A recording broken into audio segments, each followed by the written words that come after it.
Hi friends, welcome on Yourpedia, and this video is related to Bihar Public Service Commission for the interview of Vice Principal ITI। पीछे Bihar public service commission ने exam करवाया जो ITI के vice principal post के लिए था, और वो आपका ITI के वाइस प्रिंसिपल के लिए उन्होंने 76 पोजीशंस डिक्लेयर की थी, जिनका डिटेल इस तरीके से था। और इन डिटेल्स में इनका जो रिटन एग्ज़ाम हो चुका है, इसका रिटन एग्ज़ाम हो चुका है, अभी इंटरव्यू आया नहीं है, लेकिन स्टूडेंट्स थोड़ा सा गैस मार रहे हैं कि कितना मार्क्स जाएगा। 150 मार्क्स का पेपर था, तो 150 में से कितना मार्क्स के ऊपर आपका इंटरव्यू कॉल आ सकता है। पेपर अच्छा था, मतलब पेपर अगर देखा जाए तो जिसमें जनरल इंजीनियरिंग के 100 मार्क्स थे, जनरल एप्टीट्यूड के 50 मार्क्स थे, और पेपर का लेवल ठीक था, मतलब ना बहुत डिफ़िकल्ट था ना बहुत आसान था। और स्टूडेंट्स अलग अलग गैस मार रहे हैं कि साहब 100 जनरल कैटेगरी के ऊपर 100 मार्क्स के ऊपर मेरे को लगता है कॉल आ जाएगा एंड ऑल।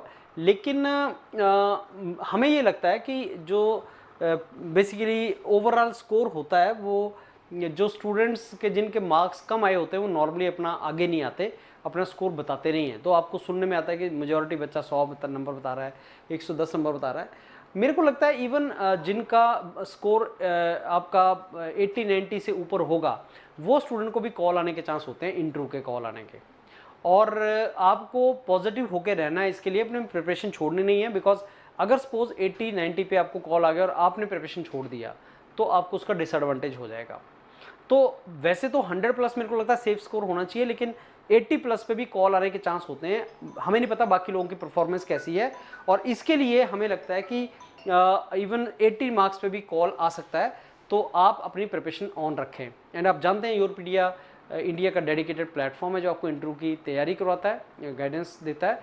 तो आप बहुत अच्छे तरीके से इसकी प्रिपरेशन कर सकते हैं हमारे साथ। और ITI वाइस प्रिंसिपल का जो प्रिपरेशन है उसमें 3-4 जगह से क्वेश्चन पूछता है। एक आपका बैकग्राउंड, जो इंजीनियरिंग बैकग्राउंड है, जिस बैकग्राउंड के आप हैं उसमें भी प्रैक्टिकल एस्पेक्ट में से ज़्यादा क्वेश्चन पूछता है। लैब में से लैब एस्टेब्लिश कैसे करोगे, मटेरियल प्रोक्योर कैसे करोगे, ऐसे क्वेश्चन पूछता है।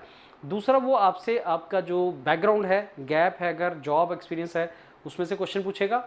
तीसरा आपसे सिचुएशनल क्वेश्चन पूछेगा, क्योंकि ये एडमिनिस्ट्रेटिव पोस्ट है, तो अगर ऐसी सिचुएशन दे दी जाए तो आप कैसे डिसीजन लोगे। तो वो आपका एक administrative bent of mind and acumen check करना चाहेगा। वो आपको एक क्वेश्चन देगा, सिचुएशनल क्वेश्चन, उसी से पता लगाएगा कि आप उसका आंसर क्या करोगे। योरपीडिया के मेंटर जब आप प्रिपरेशन करोगे हमारे साथ, तो योरपीडिया के मेंटर आपको इन सब डोमेन्स में से क्वेश्चन पूछेंगे और आपको आपका असेसमेंट देंगे कि आप कहाँ स्टैंड करते हैं। तो फ्रेंड्स, अच्छे तरीके से तैयारी करना स्टार्ट करो। अगर आपने एग्जाम लिखा है और अगर आपको लगता है कि आपके मार्क्स इस जो मैंने रेंज बताई उससे ऊपर आ रहे हैं, तो आप तैयारी करना स्टार्ट कर सकते हो। All the very best, look forward to my interview.